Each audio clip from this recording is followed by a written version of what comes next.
Alors nous sommes au championnat de France brushless à Viglin et on est donc la dernière course de la journée, hein, c'est la 4e manche de la finale A. Et là le suspense est total, donc il y a pour l'instant une victoire pour Jean-Pierrick, 2 victoires pour Jordan Notte et maintenant pour qu'il perde Jordan Notte, pour qu'il gagne Jean-Pierrick, il faut absolument qu'il gagne. Et après il y aura une égalité, d'après ce qu'on m'a expliqué, mais je vois pas comment il peut avoir une égalité, vu que je comprends pas trop là, cette histoire de classement. Bon, on va bien voir. De toute façon, il faut absolument, s'il veut gagner Jean-Pierrick, il faut absolument qu'il gagne. Après, pour les départager, ce sera encore autre chose. Et je crois que Jordan, il a fait 1, 1 et 2. Donc il va être vraiment très dur à battre. Et Jean-Pierrick, il a fait 1 et 2. Allez hop, c'est parti. Voilà, on va falloir, dans cette finale, il va falloir surtout surveiller la bataille entre les deux premières voitures, hein, vous voyez à l'écran, donc Jordan Notte et Jean-Pierrick.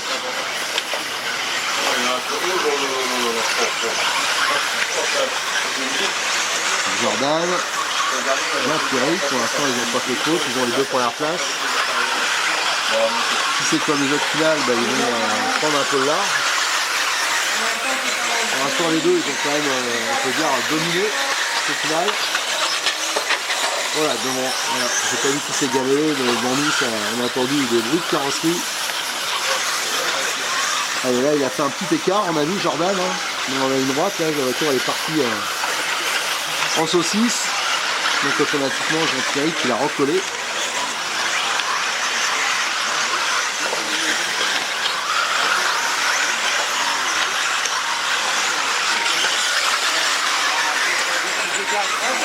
On peut dire que Jean-Pierrick il a un peu plus d'expérience, en plus il a été champion d'Europe de la catégorie. Lui il est plutôt, ils ont la même voiture, hein, c'est les Works. Et le premier il est dans le team un peu officiel. Et le deuxième c'est un team magasin un peu privé. Enfin c'est d'après ce que j'ai compris. C'est la même voiture, à peu près le même équipement je pense, au niveau moteur, tout ça. Donc les pneus, alors les pneus, là ça change beaucoup de choses. Alors Jean-Pierrick lui il roule en 6 litres, hein, les pneus français. On peut voir hein, l'écart il reste constant à peu près. Donc l'histoire des pneus ça peut jouer, hein, notamment au bout de 10 minutes. Hein. Ils peuvent se dégrader en fait fortement. Alors là le choix des pneus est très important. Et l'avantage qu'ils ont les pneus 6 litres, c'est que le concepteur, hein, Sébastien Léonard, il se déplace hein, sur la course, il est venu pour assister ses pilotes. Donc on l'a vu même juste avant le départ, hein, il a nettoyé l'emplacement de départ pour avoir un maximum de motricité. Donc, tous les petits détails ils comptent. Là Jordan il a pris un tout petit peu d'avance. Et s'il finit premier, par contre il est sûr de gagner, hein, la victoire sur la poche, il aura fait 3 victoires, et Jean-Pierrick une. Là j'ai tous les résultats, hein, en ligne sur Arsenal et sur mes métrages.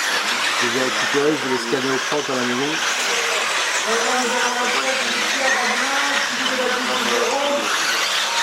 Il y vrai que c'est Jordan qui gagne, ce sera quand même mérité, parce qu'il avait fait la pole à Mélanie, à la première manche, il a fait la pole ici, donc logiquement, voilà.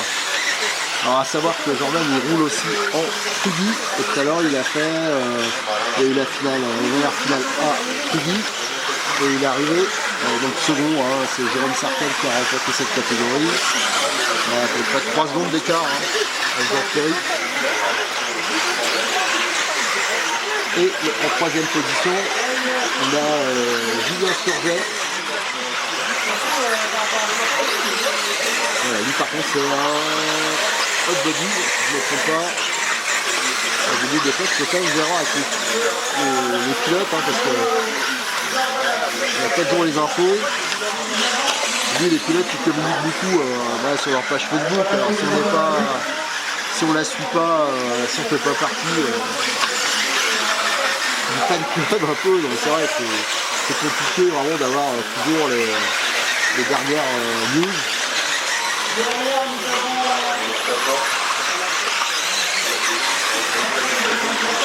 Là c'est Jean-Pierre. On va aller chercher pour voir l'écart. Ah, il y a eu un changement là apparemment. Ah oui, il y a eu un changement, il y a dû y avoir une faute qu'on a ratée. Ah, Jean-Pierre Sartel, oh là, une grosse faute, attendez, alors qu'est-ce qui a fait la faute? Ah, Jordan Nock qui a fait une grosse faute encore, donc il a dû faire deux fautes qui ont permis à Jean-Pierre de recoller. Alors là, ça fait un gros changement. Si jamais Jean-Pierre qui gagne, c'est absolument, je pense que Jordan il passe 2. Après, ça jouera peut-être sur la meilleure finale.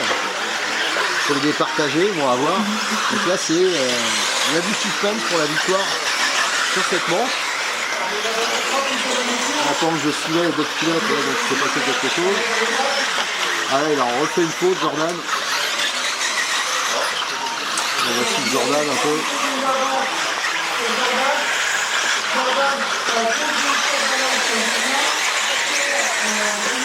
Je vous dis, en plus,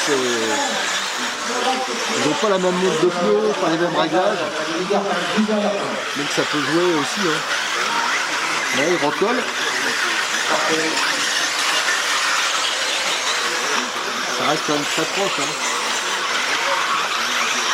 On n'a même pas une seconde.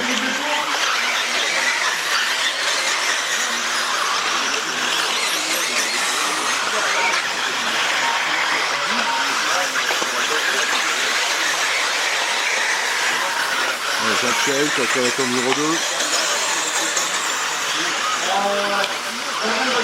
Ça, des manches de Brochet, si on a gagné un paquet. Hein. Je vous dis, il a été champion d'Europe. Les Français championnat d'Europe, champion d'Europe, il n'a pas eu tant que ça. Donc il était 8e. Le problème, c'est le seul qui a été Français qui a été champion d'Europe. Brochet, c'était chez lui. Hein. À Mélénine, dans le nord.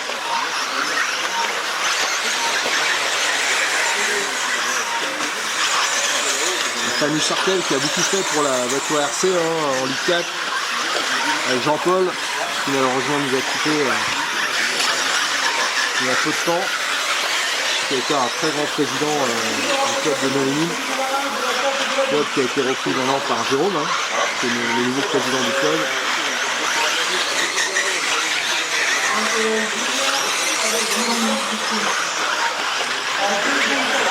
Ouais, Jean-Pierre. Là, pour l'instant, c'est ça même tout. Ah, grosse faute. Alors, je dis ça, et bien sûr, il fait une faute. Voilà, gros changement. Voilà. On va savoir qu'il y a, je sais pas, je crois que c'est la première ou la deuxième finale. Il avait déjà fait une énorme faute à cet endroit-là. Et pourtant, les bons, là, ils en font pas trop. Il s'était sorti. Et là, c'est sûr que c'est un endroit qu'on sort. On perd énormément de temps. Parce qu'il n'y a pas un ramasseur. Voilà, pour que le ramasseur il traverse la piste. Donc là, à mon avis, c'est chaud là. Alors, on va essayer de trouver l'écart. L'écart, il est énorme. Là, c'est sûr que ça va être compliqué. Alors là, il passe la ligne, on va pouvoir... Là, il arrive maintenant. Là, il y a quand même un écart conséquent. Jean-Pierre continue à m'attarder. Il y a quelqu'un qui est passé, je ne sais pas, à m'attarder. Alors le troisième, hein, c'est Julien Sturget qui est passé. Donc, en plus, il a perdu la deuxième place. Julien est très rapide, hein, donc ce ne sera pas facile à doubler.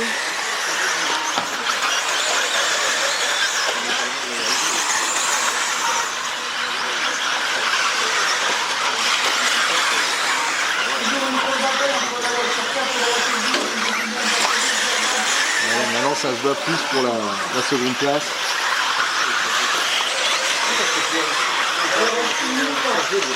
La difficulté pour Jordan maintenant, ça va être, c'est pas très facile, hein, quand on sait qu'il a de l'avance à gérer. On ne sait pas si on doit continuer à sticker, si on doit assurer.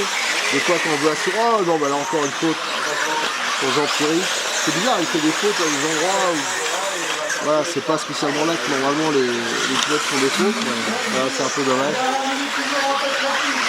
Ah, c'est dommage pour lui et tant mieux pour Jordan. Moi je suis neutre. Moi le seul truc qui m'intéresse c'est qu'il y a un peu de spectacle. Moi j'aime bien quand jusqu'au bout ça bagarre. Allez, on va essayer de voir un peu l'écart. On va trouver le premier. Voilà, l'écart il commence à être conséquent.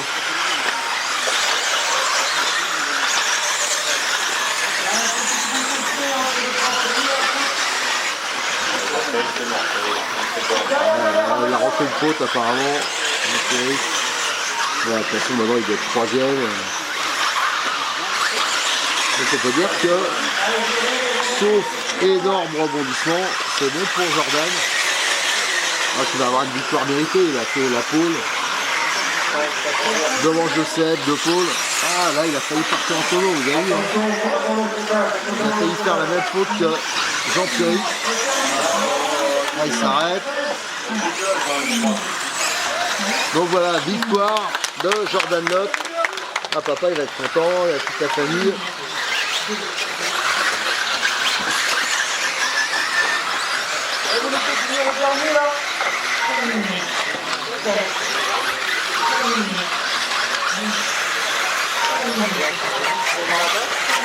Alors on va regarder le classement.